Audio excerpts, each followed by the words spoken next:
Hello everyone, welcome to AG tours. तो आज हम आपके लिए लेकर आए हैं top 5 cheapest countries to visit from India part 2। Part 1 की लिंक डिस्क्रिप्शन बॉक्स में दे दी है, तो please go and check it out also.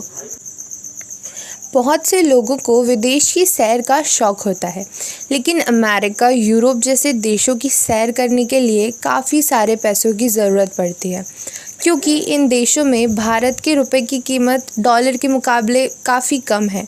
लेकिन आपको जानकर खुशी होगी कि कुछ ऐसे देश भी हैं जहां पर भारत का रुपया महंगा होता है। तो इन देशों की सैर न केवल आसानी से बल्कि कम पैसों में भी आप कर सकते हैं। तो चलिए जानते हैं कि यह देश कौन कौन से हैं। तो हमारी फर्स्ट जगह है नेपाल। नेपाल काफ़ी खूबसूरत टूरिस्ट प्लेस है और यहाँ पर माउंट एवरेस्ट भी है। यहाँ पर इंडियंस के लिए काफ़ी सारी घूमने की जगहें हैं, जिनमें से एक है पशुपतिनाथ मंदिर।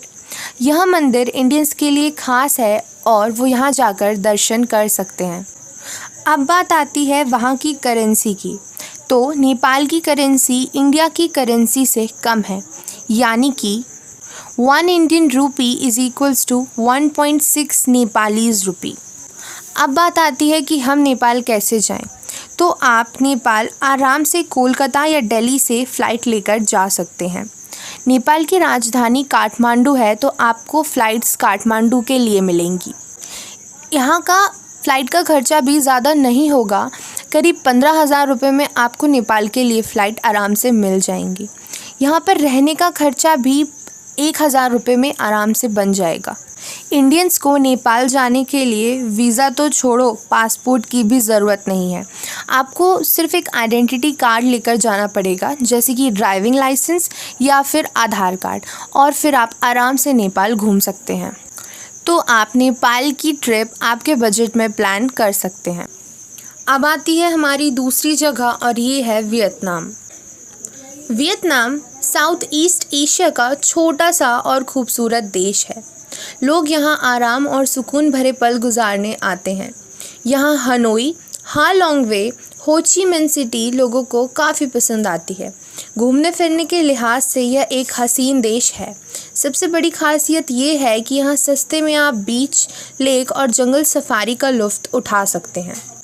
और सबसे इम्पॉर्टेंट बात ये है कि वियतनाम की करेंसी इंडियन करेंसी से बहुत बहुत कम है, यानी कि 1 Indian rupee is equals to 309 Vietnamese dong. Imagine, इतना ज़्यादा कम। यहाँ पर आपको होटल्स भी काफ़ी कम में मिल जाएंगी, यानी कि करीब 1,000 रुपये में, और वीज़ा भी आपको एक सिंपल ऑनलाइन प्रोसेस के द्वारा मिल जाएगा। वियतनाम जाने के लिए आप कोलकाता से फ़्लाइट्स ले सकते हैं, जो कि केवल 15-20 हज़ार में आपको मिल जाएंगी। वियतनाम इंडियंस को घूमने फिरने के लिए एक ख़ास जगह इस वजह से भी बन जाती है, क्योंकि वहाँ पर इंडियंस को बहुत बहुत सस्ता पड़ेगा और वो लोग जो भी चाहें वहाँ पर ख़रीद सकते हैं और जैसे भी चाहें वहाँ पर एंजॉय कर सकते हैं। तो वियतनाम की ट्रिप तो आपके बजट में बन ही जाएगी। अब हमारी तीसरी जगह है मलेशिया। मलेशिया आज के समय में पर्यटन क्षेत्र में एक काफ़ी जाना पहचाना नाम है। दुनिया के कोने कोने से पर्यटक यहाँ पर घूमने के लिए आते हैं। नाइट लाइफ, वास्तुकला, समुद्र तट, ऊंची ऊंची इमारतों से भरा हुआ यह देश काफ़ी फेमस है और कम बजट वाले लोग यहाँ पर आसानी से घूम सकते हैं और पारिवारिक और अकेले लोगों के लिए काफ़ी बढ़िया जगह बन जाती है। यहाँ पर आपको काफ़ी सारे पार्क्स देखने मिल जाएंगे और यहाँ पर आपको बहुत सुंदर सुंदर जगहें देखने मिल जाएंगी। इंडिया से मलेशिया पहुँचने में करीब 5 साढ़े 5 घंटे लग जाते हैं। मलेशिया के लिए फ़्लाइट्स आपको करीब 35,000 रुपये में मिल जाएंगी और ये फ़्लाइट्स आपको चेन्नई, दिल्ली, मुंबई, अमृतसर और काफ़ी सारी इंडिया की अलग अलग जगहों से मिल जाएंगी। यहाँ पे होटल्स भी काफ़ी सस्ती हैं, यानी कि आपको 1,000 के अंदर होटल्स मिल जाएंगी। अब बात आती है यहाँ की करेंसी की। तो 1 Indian rupee is equals to 6 Malaysian sen, और वहाँ के लिए आपको वीज़ा भी ऑनलाइन प्रोसेस के द्वारा आराम से मिल जाएगा और ये वीज़ा आपको 48 आवर्स में भी मिल जाता है। तो मलेशिया की ट्रिप आपके बजट में आराम से बन जाएगी।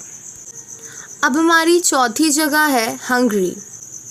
अमीरों का देश कहा जाने वाला हंगरी काफ़ी सुंदर देश है। इसका अंदाज़ा इस बात से लगाया जा सकता है कि जहां एक ओर बर्फ़ ढही पहाड़ियां हैं तो दूसरी ओर नदियों का विशाल संगम है। यही कारण है कि रोमानिया की गोद में बसा हंगरी यहाँ के हंसी नज़ारे हर किसी के मन को मोह लेते हैं। इसी कारण दुनिया भर के लोग यहाँ पर घूमने आते हैं और इंडिया से भी लोग यहाँ पर घूमने जाते हैं, क्योंकि हंगरी हमेशा आपके बजट में फिट बैठ जाता है। अब बात करते हैं हंगरी की करेंसी की। तो 1 Indian rupee is equals to 4 forints. Hungary काफ़ी रोमांटिक शहर है और यहाँ पर आपको बहुत खूबसूरत चर्च देखने मिल जाएंगे। यहाँ की सभ्यता भारत की सभ्यता से काफ़ी अलग है, तो आप उसका भी लुत्फ़ उठा सकते हैं। आपको हंगरी की फ़्लाइट इंडिया से करीब 25,000 रुपये में आराम से मिल जाएगी और वहाँ पर रहने खाने का खर्चा भी काफ़ी कम है, यानी कि एक हफ़्ता आप 7,000 रुपये में आराम से निकाल सकते हैं। तो हंगरी आपके बजट में एकदम फिट बैठ जाएगा। अब आते हैं हमारी पांचवी और आखिरी जगह पर, और ये है चिली। चिली एक छोटा देश है, यानी कि केवल 180 किलोमीटर में फैला हुआ है, पर इसके बावजूद आपको वहाँ पर काफ़ी सुंदर जगहें देखने मिल जाएंगी, जैसे कि रेगिस्तान, वोल्केनो और ग्लेशियर। वहाँ की करेंसी भी इंडियन करेंसी से कम है, यानी कि 1 Indian rupee is equals to 10 पैसो, जो कि वहाँ की करेंसी है। और वहाँ की फ़्लाइट्स भी आपको 40,000 के आसपास मिल जाएंगी, क्योंकि वहाँ पहुँचने के लिए फ़्लाइट्स थोड़ी महंगी हैं, पर वहाँ रहने का ख़र्चा काफ़ी कम है, यानी कि आपका एक हफ़्ता करीब 10,000 रुपये में कट जाएगा। तो अगर आप फ़्लाइट टिकट में ख़र्चा कर सकते हैं तो आप चिली ज़रूर जा सकते हैं। इसी के साथ हमारा ये वीडियो ख़त्म होता है। अगर आपको वीडियो पसंद आया हो तो प्लीज़ लाइक कर दें, कमेंट कर दें और चैनल को सब्सक्राइब कर दें। And thank you very much for watching us.